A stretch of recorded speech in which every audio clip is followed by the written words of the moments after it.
When we last spoke, I told you we were going to look at inferiority complex and the fall of man.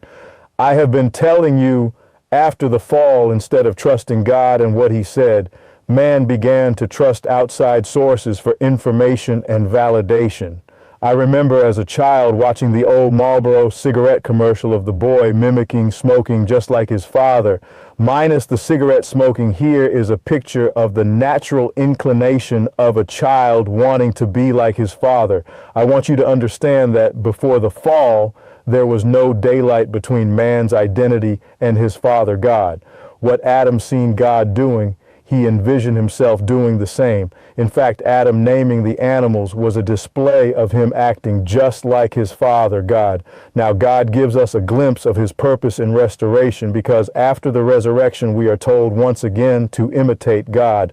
Ephesians 5:1 AMPC. Therefore, be imitators of God, copy him, and follow his example. As well-beloved children, imitate their father.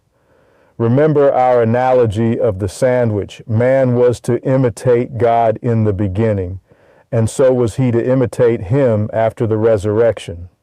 Let's look at the definition for inferiority complex. An inferiority complex is a chronic psychological state characterized by pervasive, overwhelming feelings of inadequacy and insecurity. Derived from actual or imagined physical or psychological deficiencies, it shapes how a person views themselves and interacts with the world. Coined by Austrian psychologist Alfred Adler in the late 1800s, it differs from occasional self-doubt. It remains an all-consuming mindset that can severely damage personal well-being. People dealing with an inferiority complex experience distinct psychological and behavioral patterns. Constant comparison, habitually measuring personal worth against others and always feeling worse off. Social withdrawal, avoiding gatherings, work opportunities, or relationships out of fear of judgment.